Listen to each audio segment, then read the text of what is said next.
Halo semua, kehilangan pasangan hidup adalah salah satu pengalaman paling menyakitkan yang bisa dilalui oleh seseorang. Bukan hanya soal beratnya beban emosional dari duka itu sendiri, tapi juga soal tumpukan keputusan mendadak yang kini harus Anda tanggung sendirian. Di masa-masa seperti ini, sangat mudah bagi kita untuk membuat pilihan yang didorong oleh rasa sakit, kesepian, atau bahkan tekanan dari orang lain. Namun, beberapa keputusan yang terburu-buru bisa memicu penyesalan yang tak perlu, kesulitan finansial, atau bahkan kemunduran emosional yang justru menghambat proses penyembuhan Anda. Faktanya, meskipun berduka adalah perjalanan yang sangat pribadi, ada hal-hal tertentu yang harus Anda pikirkan matang-matang sebelum mengiyakannya. Dalam video ini, kita akan membahas 5 hal yang sebaiknya Anda katakan tidak setelah kehilangan pasangan, kesalahan yang tanpa sadar sering dilakukan banyak orang dan baru disadari belakangan bahwa mereka belum benar-benar siap. Ini adalah jebakan yang bisa membuat masa sulit menjadi lebih rumit. Dengan mengetahuinya, Anda bisa melindungi kesejahteraan emosional, finansial, dan fisik Anda. Mari kita mulai. 1. Jangan ambil keputusan finansial besar terlalu cepat. Kesalahan paling umum yang sering terjadi adalah terburu-buru mengambil keputusan finansial besar. Tentu ini bisa dimengerti. Tiba-tiba Anda dihadapkan pada rekening bank, polis asuransi, investasi, bahkan mungkin pertanyaan tentang menjual atau mempertahankan rumah. Di tengah duka, mengambil tindakan segera seolah memberikan stabilitas atau rasa kendali. Namun kenyataannya adalah duka mengaburkan penilaian. Mengambil keputusan finansial yang tidak dapat dibatalkan terlalu cepat bisa mendatangkan penyesalan di kemudian hari. Saat emosi tinggi, keputusan yang terasa logis saat itu mungkin bukan yang terbaik untuk jangka panjang. Banyak janda atau duda merasa tertekan, baik dari teman yang bermaksud baik, penasihat keuangan, atau desakan diri sendiri untuk segera menjual rumah, pindah, atau melakukan investasi besar. Tapi ingatlah, bulan-bulan setelah kehilangan pasangan adalah masa penyesuaian emosional, bukan masa mengambil resiko finansial. Apa langkah cerdasnya? Ambil jeda. Beri diri Anda waktu untuk memproses kehilangan sebelum membuat pilihan yang mempengaruhi sisa hidup Anda. Bayangkan seseorang yang kehilangan pasangannya, ia disarankan oleh beberapa orang untuk segera menjual rumah besar mereka dan pindah ke apartemen kecil. Alasannya masuk akal, biaya perawatan lebih rendah, awal yang baru. Orang ini menjual rumah yang sudah mereka tempati puluhan tahun. Namun, setelah masa syok mereda, ia sadar bahwa ia membuat keputusan karena panik. Ia merindukan lingkungan yang akrab, para tetangga, dan rasa nyaman yang diberikan oleh rumah lamanya. Seandainya ia menunggu lebih lama, ia mungkin tidak akan membuat langkah sebesar itu.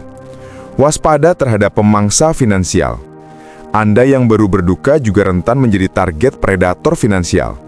Orang-orang yang melihat kerentanan sebagai peluang.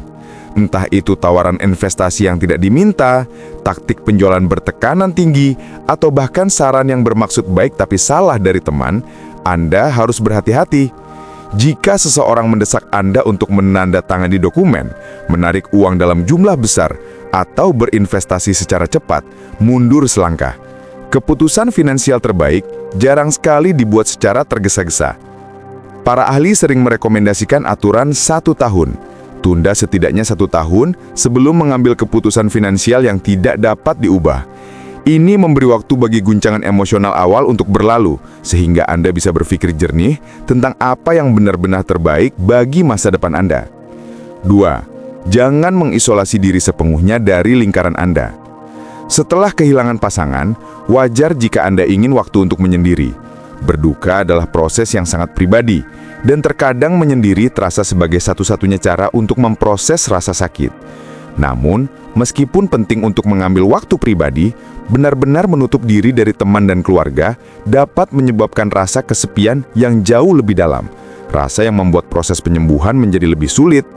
Banyak orang yang menarik diri, meyakinkan diri mereka bahwa mereka hanya butuh lebih banyak waktu, tapi isolasi bisa dengan cepat menjadi pola yang sulit dipatahkan. Mengapa Anda butuh koneksi?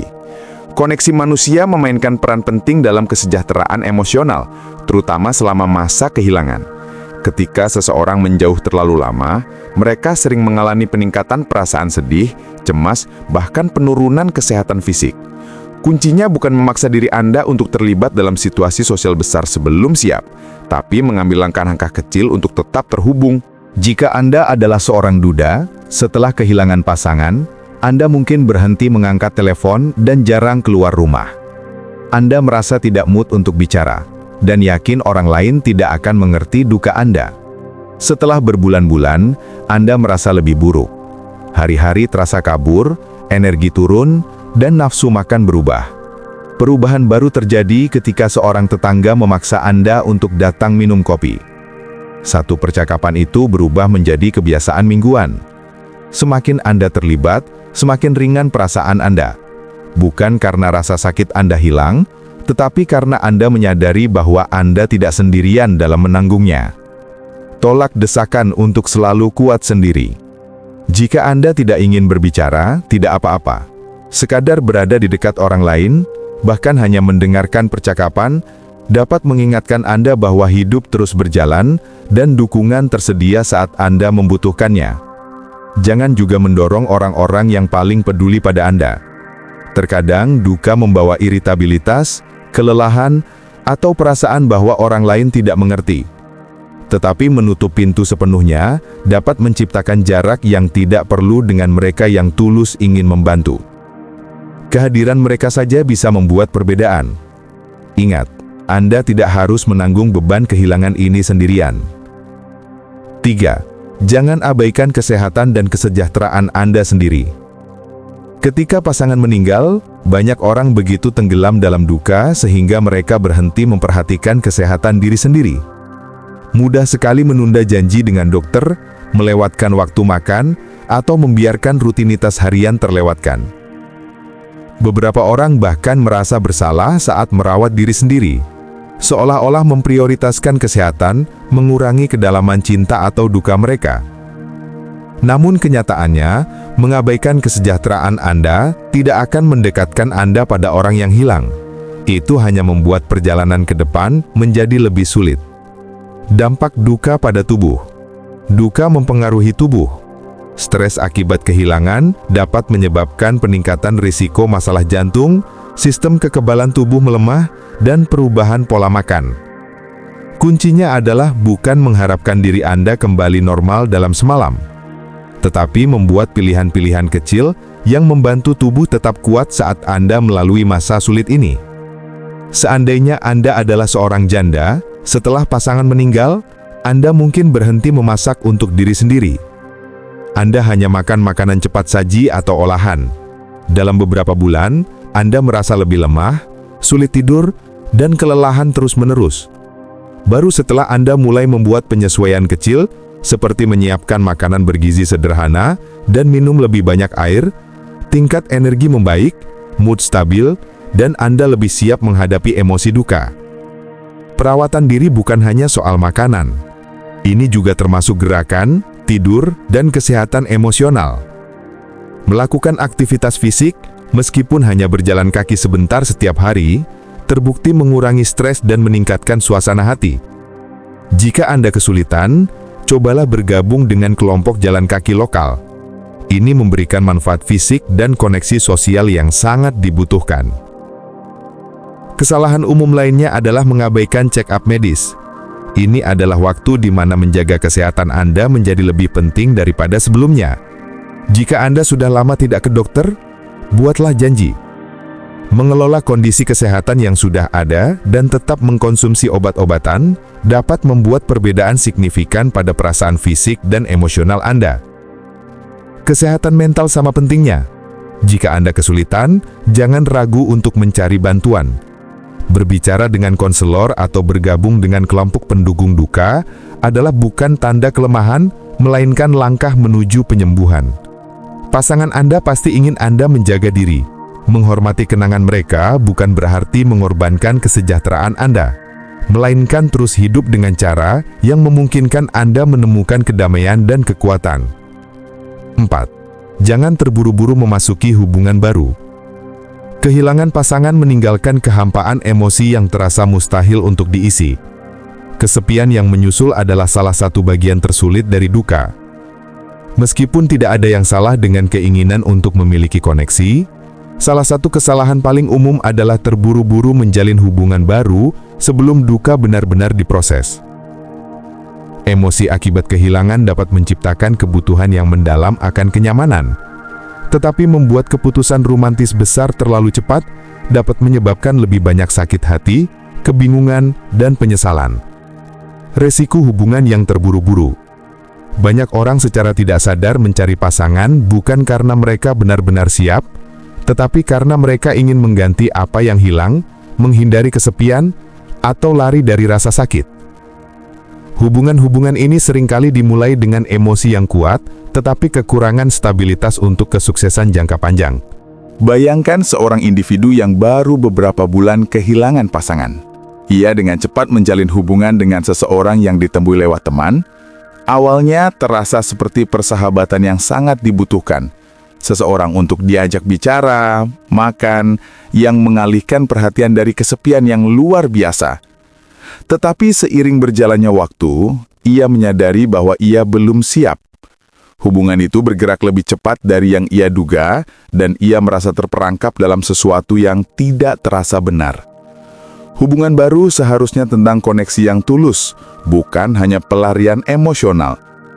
Melompat ke dalam hubungan sebelum memproses kehilangan dapat menyebabkan perbandingan yang tidak adil dengan pasangan sebelumnya, ekspektasi yang tidak realistis, dan perasaan bersalah seolah mengkhianati orang yang hilang. Waspada terhadap niat buruk. Sayangnya, ada orang-orang yang memanfaatkan mereka yang sedang berduka, menawarkan dukungan emosional hanya untuk memanipulasi atau mengeksploitasi, terutama secara finansial. Jika seseorang mendesak Anda untuk berkomitmen dengan cepat, mengambil keputusan finansial, atau menjauhkan diri dari teman dan keluarga, itu adalah red flag yang tidak boleh diabaikan. Ini bukan berarti Anda harus menghindari cinta selamanya. Banyak janda dan duda menemukan hubungan yang bermakna di kemudian hari. Tetapi hubungan yang paling sehat dan memuaskan terjadi ketika kedua individu benar-benar siap, ketika keputusan dibuat dari tempat penyembuhan, bukan keputusasaan. 5. Jangan pertahankan semua barang tanpa ada ruang untuk berubah. Salah satu hal tersulit setelah kehilangan pasangan adalah memutuskan apa yang harus dilakukan dengan barang-barang mereka. Setiap barang menyimpan kenangan, dan pikiran untuk melepaskannya terasa seperti kehilangan mereka lagi. Banyak yang berjuang dengan ini, menyimpan setiap pakaian, setiap barang pribadi, dan setiap benda kecil tepat seperti semula, takut bahwa mengubah atau memindahkan apapun berarti menghapus kehidupan yang mereka bagi bersama. Meskipun wajar untuk mempertahankan beberapa barang sentimental, menyimpan segalanya tanpa batas waktu dapat membuat duka menjadi lebih berat, mencegah penyembuhan emosional dan kemampuan untuk bergerak maju. Kapan rumah menjadi tempat pemujaan duka?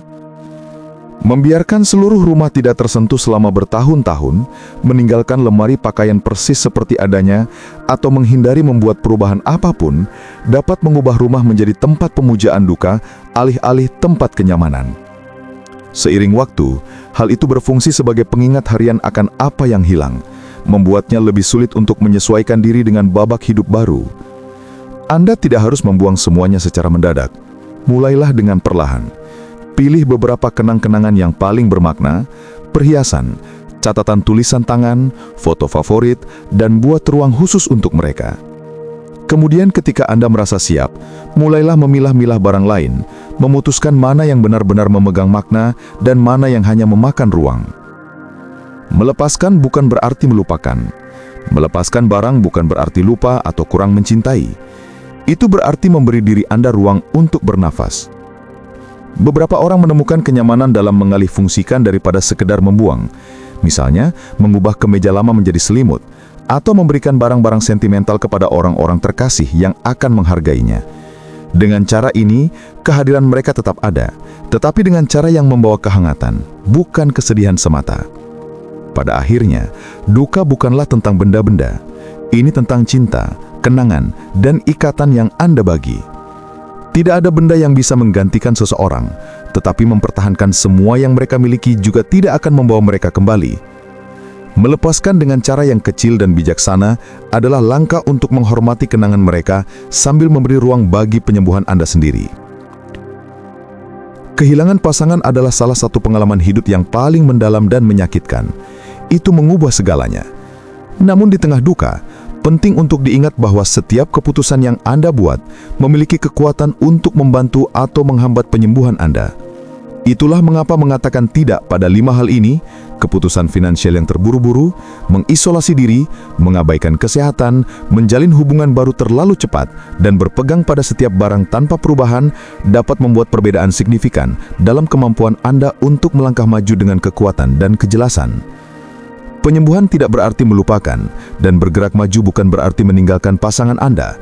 Itu berarti menghormati kenangan mereka dengan cara yang memungkinkan Anda untuk terus hidup dengan tujuan, kedamaian, dan bahkan kegembiraan dalam momen-momen yang akan datang.